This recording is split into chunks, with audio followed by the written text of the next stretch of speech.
Hey guys, welcome back to my channel. Hope you all are good and healthy. इस video में मैं आपके साथ शेयर करने वाली हूँ साइंस का लेसन प्लान, जिसका टॉपिक है सॉइल और ये क्लास 7th का आपका टॉपिक है।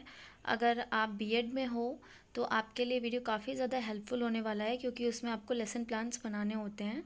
So without wasting time let's start the video guys. इससे पहले भी मैंने बहुत सारे लेसन प्लान के वीडियो साइंस के, फिजिकल साइंस और बायोलॉजी के प्रोवाइड करा रखे हैं मेरे चैनल पर। अगर आपने वो वीडियो अभी तक नहीं देखा है तो मैं इस वीडियो के डिस्क्रिप्शन बॉक्स में उसका लिंक दे दूँगी, आप उसे वहाँ से देख लीजिएगा। So let's start the video. आज का जो टॉपिक है वो है सॉइल। तो सबसे पहले स्टार्टिंग आप कोई भी लेसन प्लान बनाओगे, स्टार्टिंग में आपको पहले विद्यालय का नाम, जो भी आपको कॉलेज या स्कूल अलॉट होगा पढ़ाने के लिए वहाँ का नाम पड़ेगा। फिर छात्रा अध्यापिका या छात्र अध्यापक, आप जो भी हो उसके अकॉर्डिंग नाम यहाँ पर अपना डालोगे। उसके बाद जिस दिन आप पढ़ाओगे दिनांक, कक्षा, क्योंकि क्लास 7th का लेसन प्लान है। विषय विज्ञान है, अगर उप विषय की बात की जाए तो जीव विज्ञान है। अवधि 40 मिनट होगा, मैंने गलती से प्रथम लिख दिया था। और चक्र आपका प्रथम होगा, कौन सा पीरियड है, फर्स्ट पीरियड, या फिर आप जिस भी पीरियड में पढ़ा रहे होगे, सेकंड, थर्ड, फोर्थ, आप उसको यहाँ पर अपने अकॉर्डिंग चेंज कर सकते हो। फिर प्रकरण लिखोगे मिट्टी, सॉइल। फिर उसके बाद आपको लिखना होता है सामान्य उद्देश्य। तो सामान्य उद्देश्य में पहला है आपका कि छात्रों में विज्ञान विषय के प्रति रुचि उत्पन्न करना, छात्रों में वैज्ञानिक दृष्टिकोण का विकास करना, छात्रों में चिंतन शक्ति का विकास करना, छात्रों में तर्क शक्ति का विकास करना और छात्रों में वैज्ञानिक समझ विकसित करना। तो ये हैं आपके सामान्य उद्देश्य। और जो सामान्य उद्देश्य होते हैं ये आपके जो साइंस सब्जेक्ट है वो उसके लिए सेम रहेगा, चाहे उसमें आपका मैथ्स हो, आपका बायोलॉजी हो, फिजिकल साइंस हो, सामान्य उद्देश्य सबके लिए सेम होगा। उसके बाद आता है आपका विशिष्ट उद्देश्य। ये टॉपिक से रिलेटेड होता है कि जिस टॉपिक पर आप बना रहे हो उसको लेकर क्या आपके उद्देश्य हैं, क्यों पढ़ा रहे हो। तो पहला इसमें होता है ज्ञानात्मक उद्देश्य, कि छात्र मिट्टी के बारे में जान सकेंगे, इसमें केवल बच्चे जान जाएं चीज़ों को। छात्र मिट्टी के प्रकारों के बारे में जान सकेंगे। भावात्मक उद्देश्य है आपका, छात्र मिट्टी के बारे में समझ सकेंगे और छात्र मिट्टी के महत्व को समझ सकेंगे। उसके बाद आपका क्या है, क्रियात्मक उद्देश्य। क्रियात्मक उद्देश्य है आपका, छात्र मिट्टी से संबंधित जानकारी का अपने जीवन में उपयोग कर सकेंगे। फिर आप लिखोगे सहायक सामग्री, चार्ट, मॉडल, जो भी चीज़ें आप लेकर जाओगे उसका यहाँ पर आपको मेंशन करना है। फिर होगा पूर्व ज्ञान, उसमें क्या लिखोगे, बच्चे फसलों के बारे में सामान्य जानकारी रखते हैं। उसके बाद आपका प्रस्तावना प्रश्न स्टार्ट होगा। तो इसमें क्रम संख्या, छात्र अध्यापिका कथन क्रिया, फिर छात्र छात्रा अनुक्रिया, ऐसे रहेगा। पहला इसमें प्रश्न है आपका कि आप पहला प्रश्न पूछोगे, जानने के लिए अपने टॉपिक को स्टार्ट करने से पहले आपको प्रस्तावना प्रश्न पूछना होगा अपने टॉपिक तक पहुंचने के लिए। तो उसमें पहला प्रश्न आप पूछोगे कि बच्चों, किसान का मुख्य कार्य क्या होता है। तो बच्चे बताएंगे खेती करना या फसल उगाना, अलग अलग बच्चे अलग अलग अपना आंसर करेंगे। देन आप उनसे पूछोगे फसल उगाने के लिए किन चीज़ों की आवश्यकता होती है, तो वो बताएंगे पानी, मिट्टी, बीज, खाद आदि। उसके बाद आप उनसे पूछिएगा कि मिट्टी किसे कहते हैं, परिभाषित कीजिए। तो यहाँ पे उनके लिए समस्यात्मक हो जाएगा कि मिट्टी की परिभाषा क्या होती है। इन केस कोई बच्चा बता लेता है तो आप इस क्वेश्चन को एक्सटेंड करके भी लिख सकते हो कि मिट्टी कितने प्रकार की होती है, ठीक है।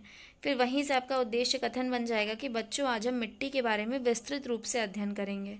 फिर वहाँ से उसके बाद आपका प्रस्तुतिकरण होगा। प्रस्तुतिकरण में पहले आप क्या लिखोगे, शिक्षण बिंदु, छात्र अध्यापिका क्रिया, छात्र छात्रा अनुक्रिया, श्याम पट्टकार और शिक्षण विधियाँ। सबसे पहले जो इसमें आपको मिनिमम आपको 3 जो है शिक्षण बिंदु लेना है और मैक्सिमम आप 5 ले सकते हो। तो सबसे पहले किसी भी शिक्षण बिंदु को स्टार्ट करने से पहले आपको विकासात्मक प्रश्न पूछना होगा अपने शिक्षण बिंदु को जानने के लिए कि बच्चों को उस जो आप पढ़ाने जा रहे हो जो पॉइंट, उनको कितना पता है उसके बारे में, और थोड़ा सा उनका अटेंशन सीख करने के लिए भी। तो इसमें पहला प्रश्न है कि खेती करने के लिए सबसे आवश्यक तत्व कौन कौन से हैं, बच्चे आंसर करेंगे। फिर आप उनसे पूछोगे कि मिट्टी किसे कहते हैं, तो ये समस्यात्मक यहाँ पे हो जाएगा। और यहाँ विधि आपकी कौन सी चल रही है, प्रश्न पूछ रहे हो, बच्चे आंसर कर रहे हैं, तो प्रश्नोत्तर विधि हो गई। फिर उसके बाद आपका ये शिक्षण बिंदु आप यहाँ पे डाल दोगे मिट्टी की परिभाषा की व्याख्या, और उसके बाद ये पूरा स्पष्टीकरण दिया हुआ है। मैं इसको एक्सप्लेन नहीं करूँगी, आप पढ़ लीजिएगा इसको, चाहे तो स्क्रीनशॉट ले लीजिएगा, अदरवाइज़ मैं पीडीएफ भी प्रोवाइड करा दूँगी इसकी। इस टाइम बच्चे क्या करेंगे, छात्र ध्यानपूर्वक सुनेंगे, और विधि आपकी स्पष्टीकरण विधि चल रही है, तो ये इसका पूरा स्पष्टीकरण है, आप इसको खुद से देख लीजिएगा। देन अब आपको ये भी लग रहा होगा ये छोटा है, बट आपको लेसन प्लान कुछ पेजेस में ही बनाना होता है। आप लिखते इसमें केवल मेन पॉइंट से, पढ़ाते पूरा है, क्योंकि आपको पढ़ाना 40 मिनट है। फिर बोध प्रश्न आप पूछोगे जानने के लिए कि बच्चों को कितना समझ में आया। तो पहला प्रश्न है इसमें कि पृथ्वी की सतह की सबसे ऊपर ऊपरी भाग को क्या कहते हैं, क्या कहलाती है, तो वो उसको कहेंगे मिट्टी। अगर वो जवाब दे देंगे देन वेरी गुड, नहीं देंगे तो आप दोबारा से एक्सप्लेन करो कि विधि प्रश्नोत्तर विधि चल रही है। उसके बाद जब पहला शिक्षण बिंदु खत्म हो जाएगा तो आप दूसरा शिक्षण बिंदु स्टार्ट करोगे विकासात्मक प्रश्न के साथ। और पहला प्रश्न है इसमें कि केचुए किसमें पाए जाते हैं, बच्चे बताएंगे मिट्टी में। और दूसरा पूछोगे मिट्टी इतनी महत्वपूर्ण क्यों है, तो ये समस्यात्मक हो जाएगा। यहीं से आपका जो दूसरा शिक्षण बिंदु है मिट्टी की महत्व की व्याख्या वो स्टार्ट हो जाएगी। विधि आपकी प्रश्नोत्तर विधि ही चल रही है, और ये है पूरा स्पष्टीकरण, आप इसको देख लीजिएगा अच्छे से। इस टाइम बच्चे क्या करेंगे, ध्यानपूर्वक सुनेंगे और देखेंगे।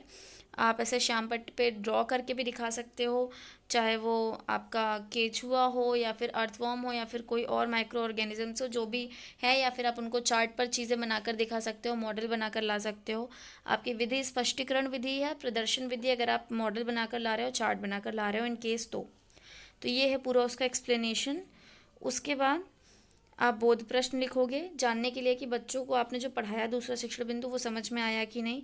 तो आपने दो प्रश्न यहाँ पे लिखे हैं कि क्या मिट्टी के बगैर हमें भोजन मिल सकता है, तो बच्चे बताएंगे नहीं।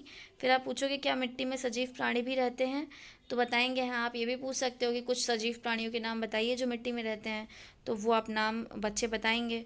फिर ये विधि आपकी कौन सी है, प्रश्नोत्तर विधि है। यहाँ पर आपका दूसरा शिक्षण बिंदु भी खत्म हो जाएगा। इसके बाद आप क्या करोगे, तीसरा शिक्षण बिंदु की तरफ आप स्विच करोगे। तीसरा शिक्षण बिंदु भी स्टार्ट करने से पहले आपको विकासात्मक प्रश्न पूछने होंगे। पहला प्रश्न है पृथ्वी की सतह की सबसे ऊपरी परत को क्या कहते हैं, तो बच्चे बताएंगे मिट्टी।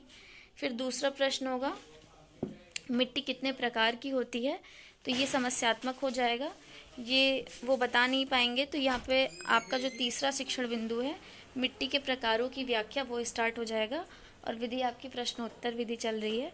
फिर उसके बाद ये पूरा उसका स्पष्टीकरण दिया हुआ है, आप इसको देख लीजिएगा। ये है पूरा स्पष्टीकरण।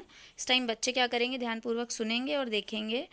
और आप इस तरह से ब्लैक बोर्ड पे बनाकर भी दिखा सकते हो मिट्टी के प्रकार, बलुई, मटियार, दुमटी, जो 3 तरह की दिखाए हैं क्लास 7 की बुक में, आपको वही लिखना है। विधि आपकी स्पष्टीकरण विधि है, ये पूरा एक्सप्लेनेशन है। मैं ज़्यादा एक्सप्लेन करूँगी तो बहुत ज़्यादा लंबा वीडियो खिंच जाएगा, तो आप इसको खुद से देख लीजिएगा। देन उसके बाद आपका बोध प्रश्न होगा। पहला है मिट्टी कितने प्रकार की होती है, बच्चे बताएंगे 3। फिर आप उनसे पूछोगे कौन सी मृदा उपजाऊ होती है, बच्चे बताएंगे दुमटी। नहीं बता पाते हैं तो आप दोबारा से एक्सप्लेन करिए, या आपकी रिस्पॉन्सिबिलिटी है, क्योंकि कहीं ना कुछ कमी रह गई है, इसका मतलब है। और विधि आपकी प्रश्नोत्तर विधि चल रही है। इसके बाद जब ये तीनों शिक्षण बिंदु खत्म हो जाएंगे तो आप उनसे लास्ट के 10 मिनट में पहले मूल्यांकन प्रश्न पूछोगे। और ये जो मूल्यांकन प्रश्न होगा ये पूरे लेसन प्लान से रिलेटेड होना चाहिए। कम से कम आपको 5 क्वेश्चन तो इसमें पूछने ही होंगे, और बहुत ज़्यादा आपको ऐसा नहीं 1 वर्ड टाइप जो क्वेश्चंस होते हैं ऐसे आपको क्वेश्चन पूछने होंगे कि बच्चे उसका बहुत आसानी से तुरंत आंसर कर सकें। तो इसमें ये 5 प्रश्न मैंने लिखे हैं। मिट्टी की परिभाषा बताइए, मिट्टी में रहने वाले कुछ सजीव प्राणियों के नाम बताइए, मिट्टी कितने प्रकार की होती है, सबसे उपजाऊ मिट्टी का नाम बताइए, और चिपचिपी मिट्टी कौन सी होती है। ये मूल्यांकन प्रश्न है, बच्चे आंसर करेंगे देन वेरी गुड। नहीं कर पाते हैं तो आप उन्हें एक्सप्लेन करेंगे दोबारा, और इतना करने के बाद आप उन्हें गृह कार्य देंगे, होमवर्क में आप कम से कम क्वेश्चंस देने की कोशिश करिएगा, और ऐसे क्वेश्चन दीजिएगा कि जिससे उनका कॉन्सेप्ट क्लियर हो जाए। ऐसे नहीं कि आप MCQ टाइप क्वेश्चन दे दो। तो यहाँ पे मैंने 2 क्वेश्चन लिखे हैं, मिट्टी क्यों हमारे जीवन का महत्वपूर्ण हिस्सा है, विस्तार से बताइए। और दूसरा है मिट्टी कितने प्रकार की होती है, सभी प्रकारों के बारे में भी बताइए। तो ये है पूरा लेसन प्लान सॉइल पर। आई होप कि आपके लिए ये हेल्पफुल रहा होगा। मैं एक बार छोटा कर देती हूँ, आप चाहो तो स्क्रीनशॉट ले लो, अदरवाइज़ मैं PDF तो प्रोवाइड कराऊंगी ही। वेट अ सेकेंड, मैं आपको पूरा एक बार आपको प्रोवाइड करा देती हूँ स्क्रीनशॉट लेने के लिए। ये दूसरा शिक्षण बिंदु था आपका, ये आपका पहला है। इससे पहले आपका उद्देश्य कथन और क्वेश्चन, इससे पहले के क्वेश्चंस, और ये आपका स्टार्टिंग का page. So this is it guys, thank you for watching. Don't forget to subscribe my channel and like the video because your subscription means a lot to me guys. Thank you so much.